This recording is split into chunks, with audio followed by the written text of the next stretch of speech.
कार्यक्रम हेलो किसान वाणी में सभी किसान भैया बहनों को बहुत ही बहुत स्वागत है। आपके संगे कहा है हम सुनील राय। बोनी को समय लेगा आ रहा है और ऐसे में हमारे किसान भैया चिंतित कहाने के काय की बोनी कर हैं।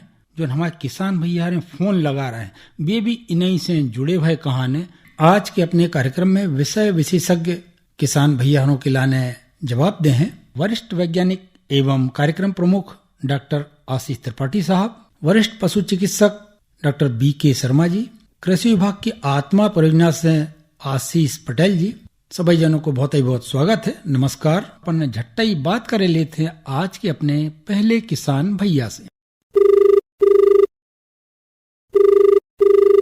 हेलो। हाँ हेलो।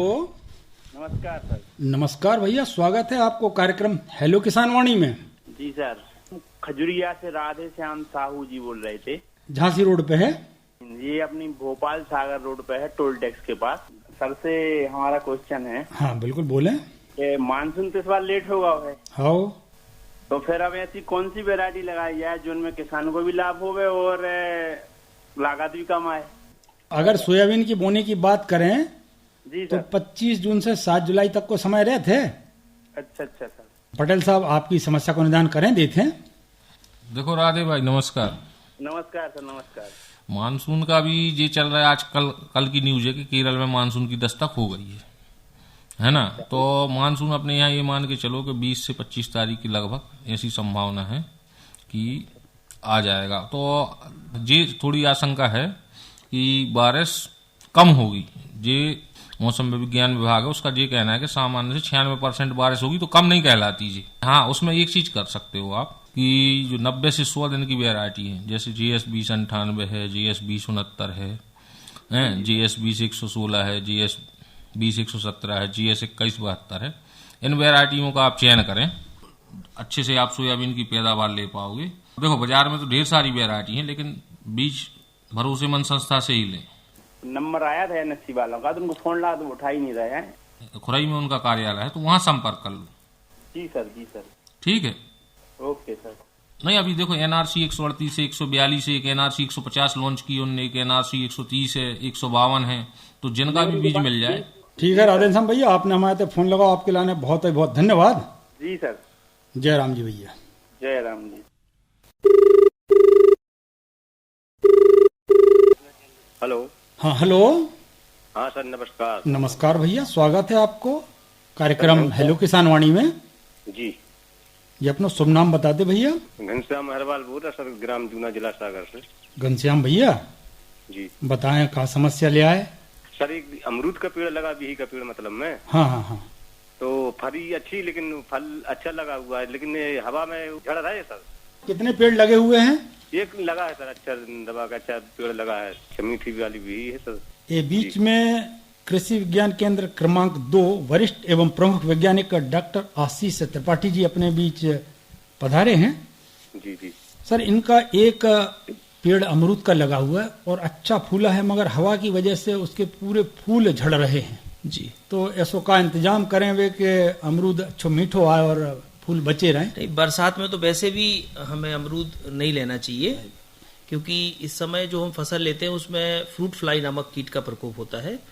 तो ऐसे किसान भाई जिनका बरसात में भी अमरूद अगर फूल रहा है तो वो यूरिया का 3 से 4% का घोल बना के स्प्रे कर दें, जिससे सारे फूल झड़ जाएं उसके।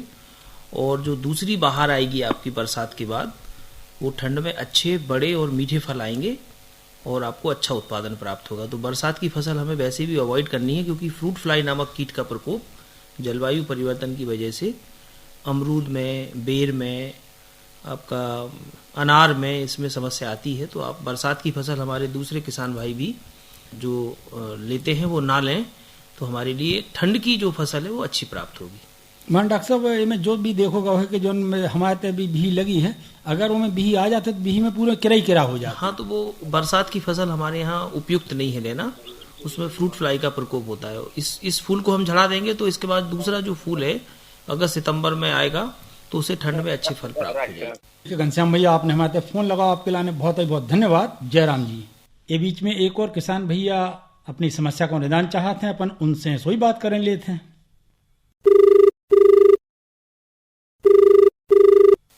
हेलो, नमस्ते साहब, ये मिर्जापुर से राम कुमार यादव बोल रहे हैं। राम कुमार भैया, जी जी। बताओ भैया, मिर्जापुर में आपकी खेती किसानी में कौन सी समस्या आपके सामने खड़ी हो गई है? तो हमारी ये समस्या तो ये थी कि जो अपने पीएम सम्मान निधि मिलती थी वो हमारी बंद हो गई। पीएम सम्मान निधि बंद हो गई है। जी। आपकी ये समस्या को निदान करें देते हैं आशीष पटेल जी। हाँ राम कुमार जी, नमस्कार। नमस्ते सर। पीएम किसान सम्मान निधि की राशि एक आध बार आई है कि बिल्कुल एक भी बार नहीं आई आपकी? नहीं, बहुत आई है सर, हमारी मम्मी के नाम से आती है कम से कम। तो उनका क्या आधार कार्ड अपडेट करवाया? अभी क्या करवाया आपने? बीच में कुछ काम करवाया था आधार कार्ड केवाईसी भी करा ली थी, ये केवाईसी हो रही थी जो किसान। हाँ। नहीं, अभी क्या है, देखने में आ रहा है कि जिनने आधार कार्ड अपडेट करवाया उसमें क्या है, या तो जाति चढ़ गई या कुछ नाम में चेंज हो गया, तो बैंक अकाउंट से मैच नहीं हो रहा है। तो अभी एक हफ्ते से यही काम चल रहा है कि जिनके अकाउंट में ये मिस्टेक आ रही तो उनके नए खाते खोले जा रहे हैं। अभी हम कल ही गए थे मरदेवरा जैतपुरा, वहाँ यही काम के लिए। और 2 साल पहले हमारी मम्मी ने हमारे नाम जमीन की थी तो वो कल जा करवा ली, तो इस कारण हो सकता बंद हो गई। नहीं, कभी कभी क्या हो जाता है, जैसे तुम्हारी मम्मी के नाम जमीन थी 6 एकड़ हटी तो में से 4 करी है। अच्छा, 2 उनके नाम है। अभी तुम एक काम करो, पटवारी जी से मिलो या एक बार तहसीलदार साहब से मिलो, तो फिर से तुम्हारा कागज दोगे, फिर से डीबीटी होगी तो हो जाएगा। धन्यवाद राम कुमार भैया। हेलो।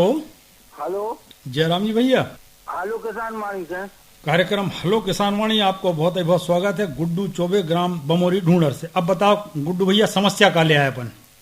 समस्या हमारी जी छोटी छोटी 2 ठगुआ है। का? जैसे अपन ने मिट्टी परीक्षण करवा लो, मृदा स्वास्थ्य हेल्थ कार्ड बन गयो। हाँ वो ठीक। तो अपन कितने साल तक काम कर वो, कितने साल तक फिर दोबारा से बनवाने पर? देखो, आपकी ये समस्या को निदान करें देते हैं त्रिपाठी साहब। ये जो मृदा स्वास्थ्य जो पत्रक है आपका, उसके आधार पे 3 वर्षों तक आप उर्वरक का उपयोग कर सकते हैं। 3 साल बाद आपको फिर मिट्टी की जांच करानी पड़ेगी। अच्छा अच्छा जी। और जैसे अपन मक्का लगाने तो कितने तारीख तक बोनी कर सका, तो 1 एकड़ में कितना बीज अलग है? देखिए, मक्का की बोनी जब मानसून की बारिश शुरू हो जाए और करीब 4 से 6 इंच मिट्टी अच्छी गीली हो जाए, तब आपको बोनी करनी है। बोनी का जो उपयुक्त समय है वो 25 जून से लेकर 10 जुलाई तक है। अगर आप हाइब्रिड मक्का बोते हैं तो 3 से 4 किलोग्राम बीज लगेगा, और यदि आप कंपोजिट वैरायटी बोते हैं तो 8 से 10 किलोग्राम बीज प्रति एकड़ के मान से आपको उपयोग करना पड़ेगा। ठीक है गुड्डू भैया। ठीक ठीक। और कौन समस्या? और कछु नहीं है, डॉक्टर साहब है का वेटनरी से? नहीं है। बताओ, समस्या हो तो बताओ। समस्या हमारा जो है कि किल्ली की बस सावन बताई थी, वह लगा दे, बहुत जम से किल्ली सिरूरा बहुत ज्यादा लग रहा है भैंसों को। का उपाय बताओ कि इंजेक्शन लगा थे का? बिल्कुल ठीक है, दवाई से बिल्कुल काम नहीं कर रहे। बिल्कुल ठीक है गुड्डू भैया। आपकी ये समस्या को डॉक्टर बी के शर्मा साहब निदान करें देते हैं। देखिए, चौबे जी का जो क्वेश्चन है कि उनके पशुओं को किल्ली लगी हुई है बहुत ज्यादा, काफी उपाय उन्होंने अपने प्रयास पूरे कर लिए हैं। तो उसमें मैं ये कहना चाहूंगा कि यदि वो 1 ml आइवरमेक्टिन इंजेक्शन 50 किलो शरीर भार के अनुसार अगर वो लगवाएं तो काफी लंबे समय तक फायदा होगा। और दूसरा, एक दवा शरीर के ऊपर डालने वाली आती है जिसको बाजार में कई नामों से जाना जाता है। वो आप गर्दन के ऊपर से लेके पूंछ की जड़ तक अगर एक पूरी लाइन बना के डालेंगे जी, तो निश्चित रूप से उनको 5 से 7 दिन में वो दवा धीरे धीरे नीचे फैलती हुई आएगी और उससे फायदा मिलेगा। यदि इन्होंने कोई लिक्विड या कोई सोप लगाई है और उसके बाद भी आराम नहीं मिला है तो आप ये कर सकते हैं। दूसरा ये है कि एक आइवरमेक्टिन की 100 mg की गोली जो बाजार में भी उपलब्ध है और शासकीय पशु चिकित्सालय में भी उपलब्ध है, यदि एक गोली शाम के टाइम पशु को कम चरा कर दे दे तो इससे भी 2 या 3 दिन में ही सारे टिक्स झड़ जाएंगे। लेकिन आपको करना यह है कि 3 दिन बाद एक ब्रश से उसकी पूरी ब्रशिंग करना होगी, क्योंकि जो 2-5% मरे हुए चिपके होंगे वो भी शरीर से निकल जाएंगे। साथ ही साथ आप कोई साइपरमेथ्रिन या अन्य कोई जो दवा है उसको अगर आप लगा के 5 ml दवा 1 लीटर पानी में मिला के पशुशाला में भी छिड़काव करेंगे तो निश्चित रूप से बहुत लंबे समय तक के लिए फायदा मिलेगा। जी डॉक्टर साहब, धन्यवाद गुड्डू भैया। जयराम जी। जयराम। हेलो। जी सर, रामलाल बोल रहे हैं हमारे संग्राह से। भैया स्वागत है आप। गया सर, हमारे थरा हुआ थोड़ा सा हम भटों को। हाँ, भट्टों को थरो लगाए हैं। जी सर, तो उसमें कुकरा हमारा पत्ता कुकर फिर हैं और थरो लगवे को होगा। अच्छा, पौध लगवे की हो गई, कुकरा सुहारा हो। कितने थरे लगाए अपन? सर एक क्यारी भाई है, थोड़ी सी एक पुड़िया 10 ग्राम की। 10 ग्राम की एक पुड़िया की एक क्यारी भैया। चलो आपकी समस्या का निदान डॉक्टर आशीष त्रिपाठी जी बताएं देता आपके लाने। जो भी नर्सरी आपने डाली है उसमें ऐसा लग रहा है रस चूसक कीटों का प्रकोप है। तो सुपर किलर डाली का बाद? हाँ, सुपर किलर में तो साइपरमेथ्रिन शायद रहती है, तो सुपर किलर आपको नहीं डालनी थी। साइपरमेथ्रिन जो है वो इल्लियों के लिए होती है। आप उसमें 1-2 बार या तो नीम के तेल का स्प्रे कर दें, नीम का तेल या नीम की निबोली का रस का, तो आपके पीलापन की वजह से कर दिया पत्ता टोने टोने। हाँ सिकुड़ रही होंगी। लग रहा है सर कि थरा बड़ा होगा नहीं, हमें लग रहा है बिल्कुल बिल्कुल वो सही हो जाएगा। आप 1-2 बार उस नीम की पत्तियों का रस या नीम की निबोली का जो रस है वो स्प्रे कर दें। और मान लो ये नहीं मिल पा रहे हैं आपको, तो आप जो रस चूसक कीटों की दवाइयां हैं जैसे इमिडाक्लोप्रिड है या सीटामिप्रिड है, थायमेथॉक्सैम है, इनमें से कोई भी एक दवाई का आप घोल बना के इसकी लगभग जो है वो 10 ग्राम मात्रा को 15 लीटर पानी में आपको घोलना है। और साथ ही साथ उसमें घुलनशील सल्फर 80% 25 से 30 ग्राम वो मिलाना है। तो एक स्प्रेयर जो आपका 15 लीटर का है उसमें आप 10 ग्राम करीब इमिडाक्लोप्रिड और 15 लीटर पानी में 30 ग्राम घुलनशील सल्फर मिला के आप स्प्रे कर देंगे तो आपकी ये समस्या कम हो जाएगी, खत्म हो जाएगी। सर एक समस्या और है सर। हाँ बताओ सर, जो हमारे बछड़ा है 2 महीना का होगा, वो पनप नहीं रहा सर। वो माने गर्म ही हुए थे, 1.5 साल हम दूध दिए थे सर, तो वो बरम नहीं रहा। माने वो भी दवाई बताओ कौन के पनप जाओ पटेल से सिंचाई दे हम लोग गिलाने।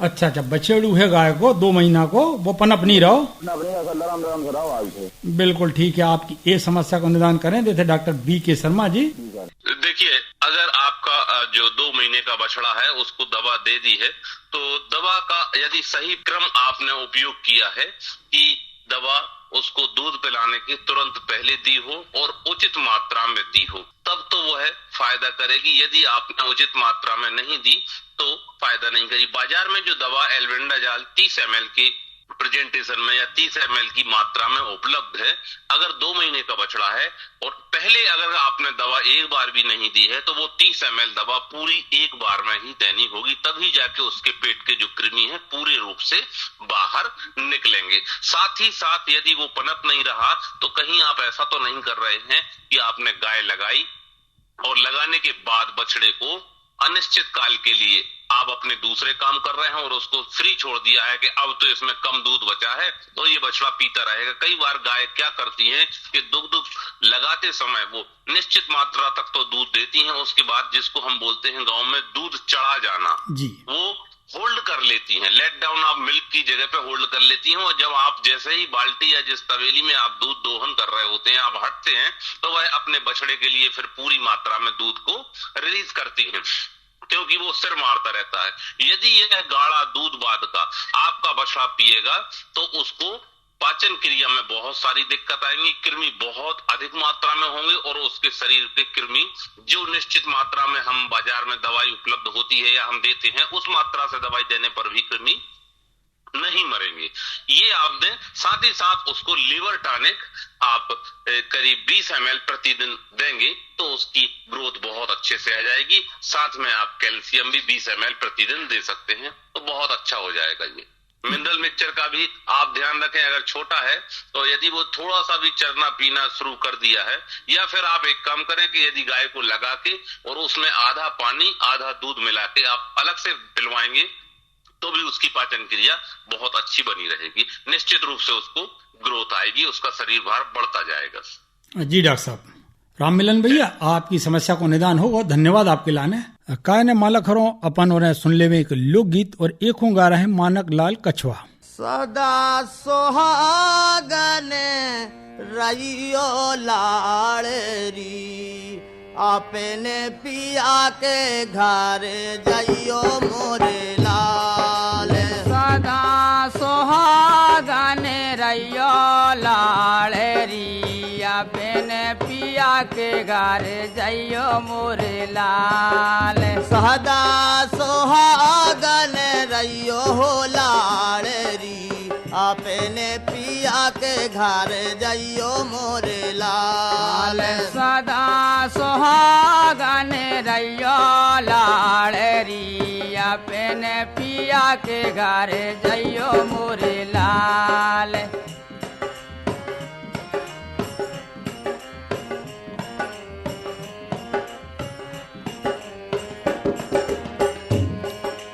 एक बात बेटी तुम्हें से कहते हैं, अपनों धरा मैंने भैयो मोरे लाल। एक बात बेटी तुम्हें से कहते हैं, अपनों धरा मैंने भैयो मोरे लाल। सास ससुर की सेवा करियो, पति की तो पूजा करियो मोरे लाल। सदा सुहागन रहियो लाड़री अपने पिया के घर जइयो मोरे लाल।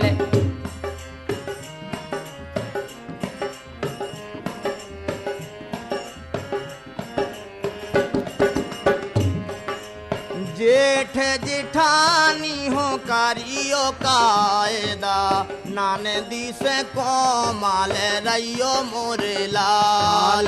जेठ जेठानी को करियो कायदा, ननदी को कोमल रहियो मोरे लाल। देवरा देवरानी से मिले के रहियो, रहियो सबई खा प्यारी मोरे लाल। सदा सुहागन रहियो लाड़री अपने पिया के घर जइयो मोरे लाल।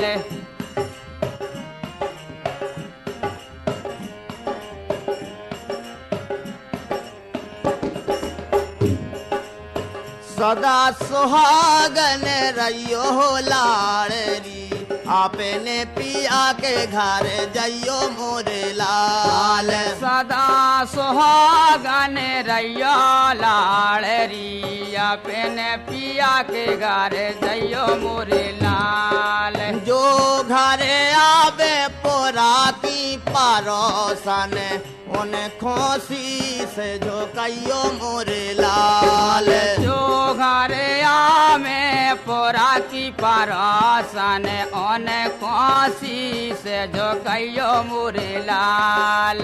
जो कछुलिया है संया कमा के, होते नहीं में गुजारे चलियो मोरे लाल। सदा सुहागन रहियो लाड़री अपने पिया के घर जइयो मोरे लाल।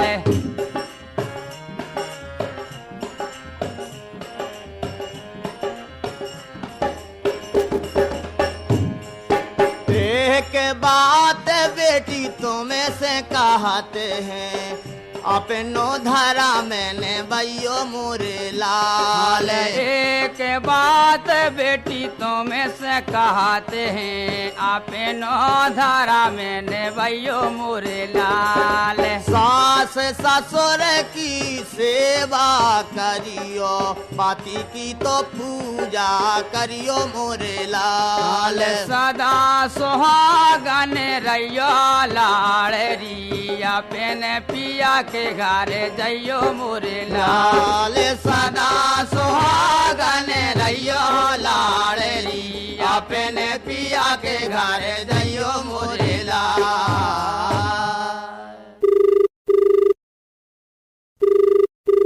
हेलो हेलो जयराम जी भैया। ग्राम दीपक पटेल, ग्राम सारादा, तहसील भंडा से बोल रहे हैं। दीपक भैया स्वागत है आपको। अब बताओ किसानी से जुड़ी कौन सी समस्या ले आए अपन? सर भटोई लगी है, थोड़े सूख रहे हैं। भटोई कितने जगह में लगी? सर लगे हैं 1000-2000 गुंगा।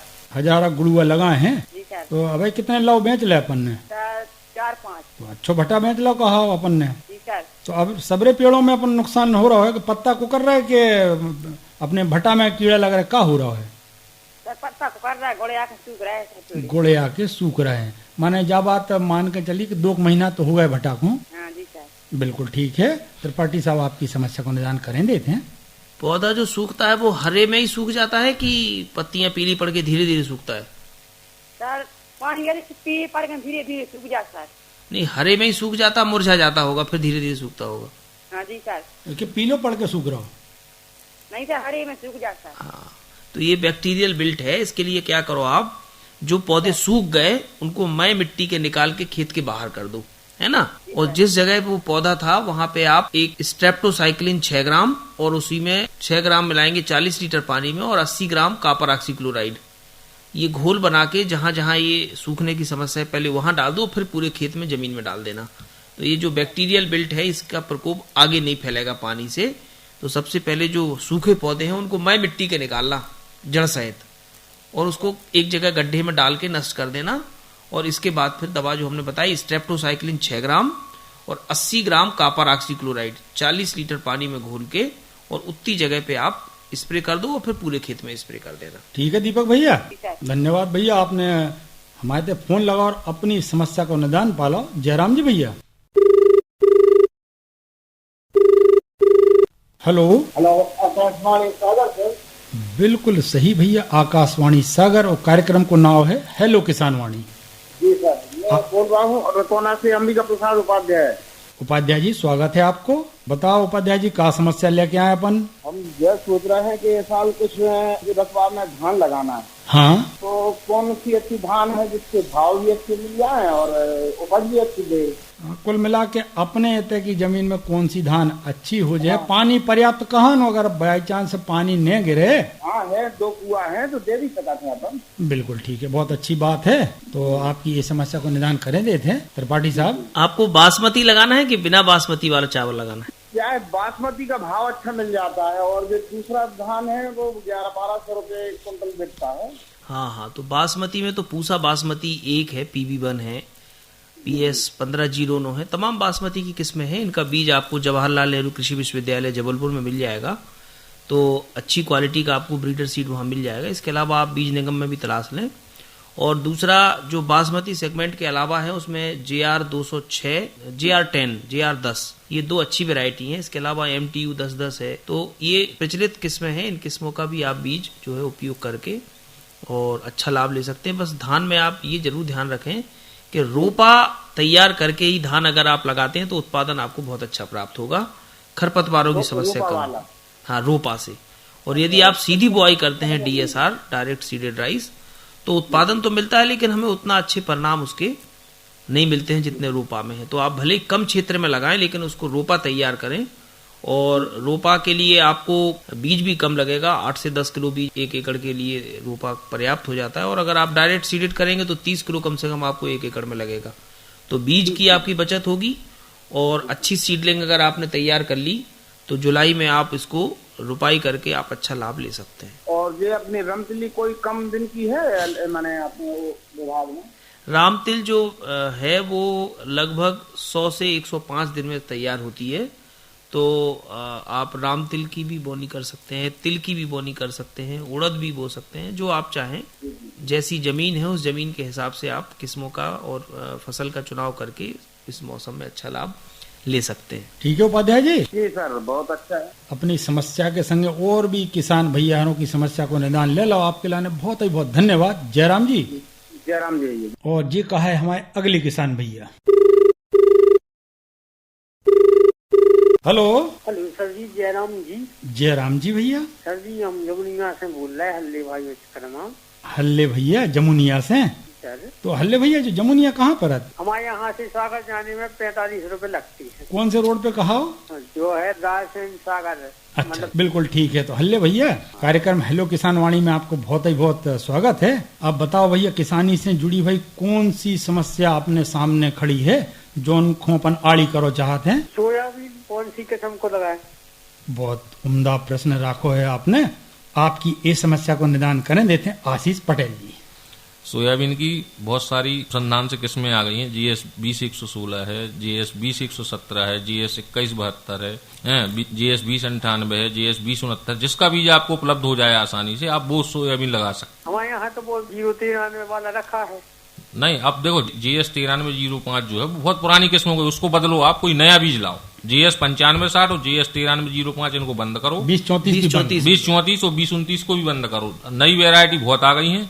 तो आप कहीं से भी व्यवस्था करके बीज लगाओ। पुरानी वैरायटी अब बिल्कुल नहीं लगानी, 10 साल से पुरानी है उसको नहीं लगानी। इसके अलावा जैसे राज सोया 24 है, RBSM 1135 है, पंत 18 है ना, KDS 726 है, ये सब किस्में भी हमारे मध्य क्षेत्र के लिए अनुशंसित है। अगर इनका बीज आपको मिल जाता है तो ये बहुत अच्छी किस्म है, उत्पादन बहुत अच्छा है इनका, तो आप बिल्कुल इनका उपयोग करें। 2094 है, 20116 है, ये अच्छी किस्में हैं जो 95 से 98 दिन में पक्के तैयार हो जाती है। ठीक ठीक सर जी, तो हल्ले भैया, बहुत बहुत डॉक्टर साहब ने आपको जो किस्में बता दें, आपको प्रयास जो करने हैं कि अपने रिश्तेदारी में कौन किसान भैया ने कौन सो बीज लगाए तो उतने से कम रेट पे मिल जाए है, और संगे संगे वो बीज की गुणवत्ता भी ठीक कहानी अंकुरण परीक्षण करके और दाम फिक्स करो ले ले। धन्यवाद आपके लाने। चलत चलत भैया को एक लोकगीत और सुनवाएं देते हैं। एक गा रहे हैं पुरुषोत्तम नायक। गोरी मुइया कजरवा दैने ने हो, गोरी मुइया कजरवा दैने ने हो, गोरी मुइया कजरवा दैने ने हो, गोरी मुइया।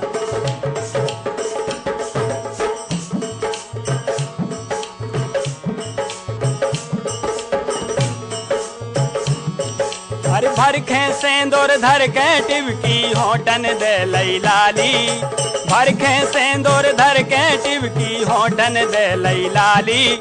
हर नाक पे झूले नथुनी बाकी कानन दे वाली, नाक पे झूले नथुनी बाकी कानन दे लई बानी। जब बोले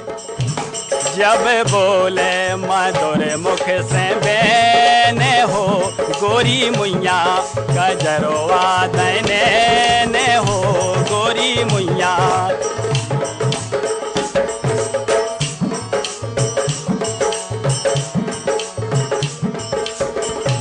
गोरी मुइया कजरवा दैने ने हो, गोरी मुइया कजरवा दैने ने हो।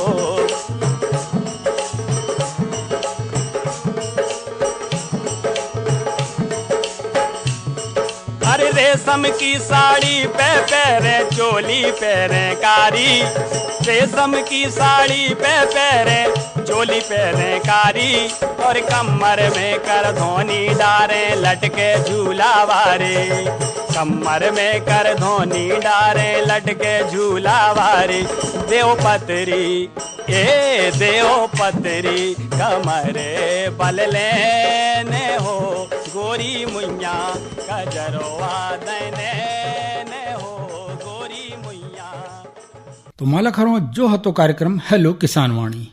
तो मालखरों आज के अपने कार्यक्रम में किसानों की समस्या को निवारण करो कृषि विज्ञान केंद्र क्रमांक 2 बिजोरा देवरी से वरिष्ठ वैज्ञानिक एवं कार्यक्रम प्रमुख डॉक्टर आशीष त्रिपाठी साहब ने, वरिष्ठ पशु चिकित्सक डॉक्टर BK शर्मा जी, कृषि विभाग की आत्मा परियोजना से आशीष पटेल जी। आप औरों से बातचीत कर रहे थे हम सुनील राय। राम राम।